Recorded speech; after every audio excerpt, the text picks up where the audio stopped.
السلام علیکم دوستو، اردو کلاسک چینل پر خوش آمدید۔ آئیے سنتے ہیں رنگ آسماں قسط نمبر 87۔ معزز سامعین، آپ سے امید کی جاتی ہے کہ ویڈیو کو لائک کریں اور چینل کو سبسکرائب بھی کر دیں، شکریہ۔ رینا کو تیسرا مہینہ لگ چکا تھا۔ اس کی طبیعت گری گری اور تھکی تھکی سی رہنے لگی تھی، پسینہ آنے لگتا اور بلڈ پریشر یکدم گر جاتا تھا۔ اکثر وہ چکرا کر گر پڑتی تھی۔ شوکی بھی چونکہ اسی اسکول میں کام کرتا تھا جہاں رینا پڑھاتی تھی، اس لیے وہ فوراً اپنے محبوب بیوی کی خراب طبیعت کا سن کر اپنے کمرے سے اس کی طرف دوڑا جاتا تھا۔ چونکہ ہیڈ مسٹریس رینا پر خاص مہربان بھی تھی، وہ رینا کو ریسٹ روم میں لٹا دیتی تھی۔ شوکی بھی وہیں اس کے پاس رہتا اور اسکول ٹائم ختم ہونے کے بعد وہ دونوں تانگے میں سوار ہو کے گھر آ جاتے۔ مائی ڈاٹر، تمہیں آرام اور خوراک کی ضرورت ہے۔ میرا خیال ہے فی الحال ایک ہفتے کی چھٹی لے لینی چاہیے۔ ایک روز مسٹر ڈیونتری نے رینا کی طبیعت بگڑنے پر اسے نیک مشورہ دیا۔ رینا کو کلاس میں بچوں کو پڑھاتے ہوئے چکر آ گیا تھا۔ وہ اب ریسٹ روم میں دیوان پر نیم دراز تھی۔ شوکی اس کے لیے جوس لے آیا۔ رینا نے مسٹر ڈیونتری کی بات پر اپنے شوہر کی طرف دیکھا، پھر مسز ڈیونتری سے بولی، چھٹی کی کیا ضرورت ہے مس؟ خواہ کام کا حرج ہوگا اور بچوں کے امتحانات بھی ہیں، پھر اسکول کے ایک ساتھ دو کام ڈسٹرب ہوں گے۔ وہ جانتی تھی کہ اس کے ساتھ شوکی بھی چھٹی لینا پڑے گی، کیونکہ گھر میں وہ رینا کو اکیلا کیسے چھوڑ سکتا تھا۔ مسز ڈیونتری اس کی بات کا مطلب سمجھتے مسکرا کر بولی، پر یہ ایگزام ٹیسٹ ہی تو ہے، میں مس جولی سے کہہ دوں گی، وہ کام سنبھال لیں گی، باقی شوکی کا جو آفس ورک ہے وہ گھر میں کر سکتا ہے۔ ہیڈ مسٹریس کے ہمدردانہ رویے کو دیکھ کر رینا نے ایک ہفتے کی چھٹی تو نہیں لی، البتہ 3 دنوں کی چھٹیاں لے لی۔ وہ دونوں اس وقت اسکول سے گھر آ رہے تھے۔ دونوں میاں بیوی تانگے میں سوار تھے۔ گھر زیادہ دور نہ تھا، راستے میں بھنڈی پاڑا پڑتا تھا۔ ٹریفک اور راستے کی طوالت سے بچنے کے لیے تانگا بھنڈی پاڑے سے گزرا جا سکتا تھا، لیکن نہ جانے کیوں تانگے والا بابا نند لال اس پاڑے سے گزرنے سے کتراتا تھا۔ بلکہ یہی کیا، اور پیدل پاڑے سے چلنے والے لوگ بھی اس پاڑے سے صرف انتہائی مجبوری کی حد ہی سے گزرتے تھے، ورنہ وہ بڑی سڑک والے طویل راستے کو ہی ترجیح دیا کرتے تھے۔ ایسا کیوں تھا کوئی نہیں بتاتا تھا۔ اگرچہ شوکی اور رینا نے ایک بار تانگے والے سے پوچھا بھی تھا، مگر اس نے یہ کہہ کر ٹال دیا تھا کہ وہاں بھی رش ہوتا ہے۔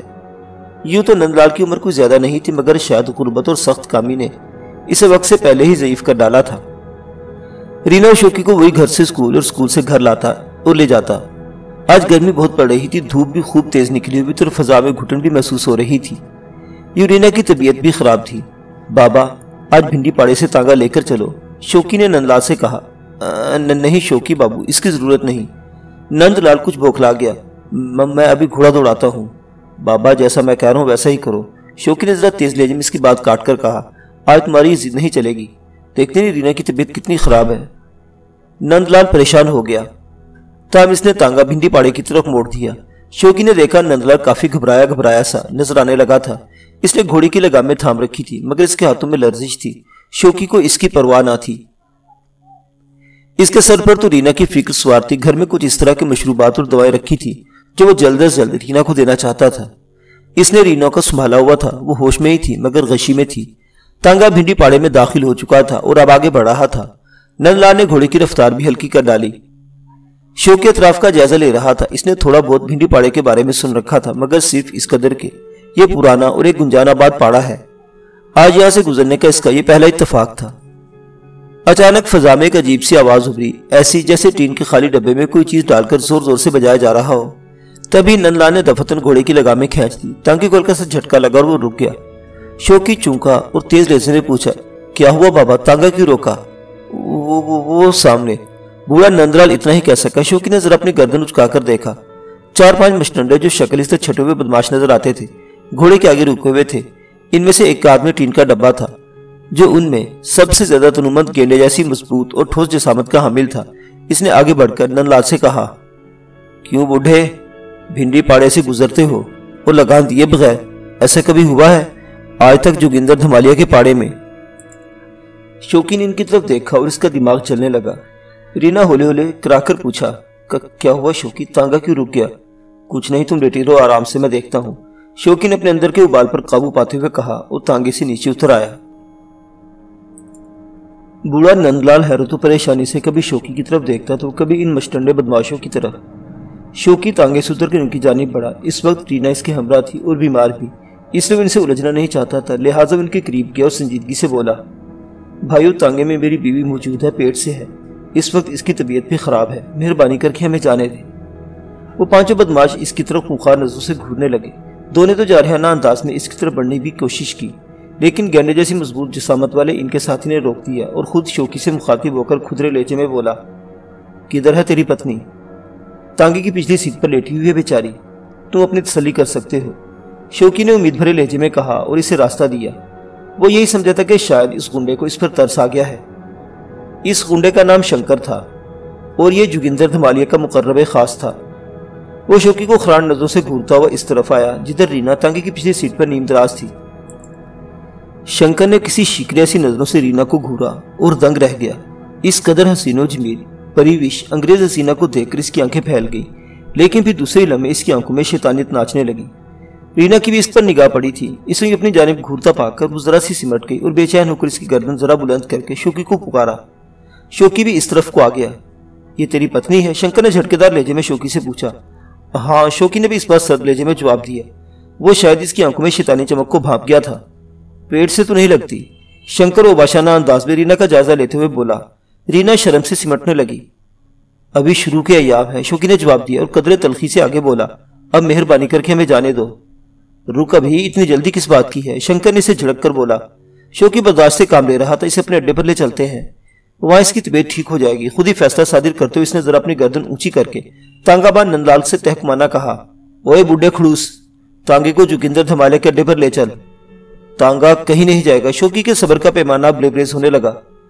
اس نے بھی اس بار کڑک کر کہا اور پھر گھوم کر تانگے کی گلی نشست پر سوار ہونے لگا تو شنکر نے اپنے دو ساتھیوں کو مخصوص اشارہ کیا۔ وہ لپکنے کے انداز میں آگے بڑھے اور تانگے پر سوار ہوتے شوکی کو اگب سے دبوچ کر ایک زوردار جھٹکے سے نیچے اتار دیا، مگر دوسرے لمحے شوکی کے اندر کا دھیرے دھیرے پکنے والا ابال ایک آگ کی مانند بھڑکا اور پھر دوسرے لمحے اس کا گھونسا گنڈے کے جبڑے پر زور سے پڑا۔ وہ اپنے حلق سے اوک کی کرا آمیز چیخ کے ساتھ کئی قدم پیچھے لڑکتا ہوا شنکر سے جا ٹکرایا، جبکہ دوسرے کا منہ حیرت سے کھل گیا۔ شاید اسے ایک عام نوجوان سے اس جرت کی توقع نہ تھی۔ اس کی حیرت اسے مار گئی کیونکہ شوکی کی لات اس کی پیڑ پر پڑی اور وہ بھی پیچھے کی طرف الٹ گیا تھا۔ شنکر کا ہی نہیں بلکہ ارد گرد کے اس کے دو ساتھیوں کے بھی چہرے مارے تیش کے لال بھو کا ہو گئے۔ وہ کہرالو نظروں سے اس کی طرف گھورتے بے وقت جھپٹے، مگر شوکی بھی نچلا بیٹھنے والا نہیں تھا۔ وہ اپنے پاس سے خنجر ضرور رکھتا تھا۔ اس نے وہی خنجر نکال کر ہاتھ میں پکڑ لیا اور شنکر کی طرف لپکا۔ راہ میں اس کے بچے کچھ دو ساتھی آ گئے۔ شوکی نے ایک کے پہلو میں خنجر اتار دیا، اس کے حلق سے کری انگیز چیخ نکلی اور وہ وہیں ڈھیر ہو گیا، جبکہ دوسرے کے پیٹ پر لات رسید کر دی۔ شوکی پر اس وقت خون سوار تھا۔ رینا کو جس واہیات انداز میں شنکر نے اڈے پر لے جانے کا کہا تھا، اس نے شوکی کی غیرت کی آگ کو بھڑکا دیا تھا۔ اب شکار اب اس کے سامنے تھا۔ اس نے پل کے پل شنکر کو جادو پہنچا۔ اس نے خود کو شوکی کے آہنی بازو کے شکنجے سے چھڑانے کی کوشش کی تو شوکی نے اس کی گردن کے گرد کسے ہوئے اپنے بازو کے شکنجے کو ہلکا سا جھٹکا دیا۔ شنکر سے منہ سے ڈکارتی ہوئی چیخ نکل گئی۔ بھنی پاڑے کے سبھی لوگ وہاں اس تماشے کو پھٹی پھٹی آنکھوں سے دیکھ رہے تھے۔ شاید آج ان کی آنکھوں نے پہلی بار یہ منظر دیکھا تھا کہ یہاں کا بدماش ٹولہ کسی عام اور اجنبی نوجوان کے ہاتھوں بری طرح پٹ رہا تھا۔ کیوں ہے بھاڑے کے ٹٹو؟ کس کو کہہ رہا تھا اڈے پر لے جانے کے لیے؟ شوکی نے بپھری ہوئی سانسوں کے تموج تلے شنکر سے کہا، اب اپنے ساتھیوں کو لے جا اڈے پر اور خود کو بھی۔ آئندہ میرے راستے میں آنے کی جرت کی تو یہ خنجر تیرے گندے خون سے رنگ دوں گا۔ یہ کہتے ہوئے شوکی نے شنکر کو پرے دھکا دیا۔ وہ چند قدم پیچھے لڑکھڑایا اور اپنے ایک ساتھی سے ٹکرا کر گر پڑا۔ چل بابا، تانگا آگے بڑھا۔ شوکی تانگے پر سوار ہو کر نندلال سے بولا اور رینا کی طرف دیکھا۔ وہ پریشان اور ہراساں ہو رہی تھی۔ فکر مت کرو، آرام سے لیٹی رہو، شوکی نے اس سے کہا تو حیران و پریشان سے نندلال نے جلدی سے تانگا آگے بڑھا دیا۔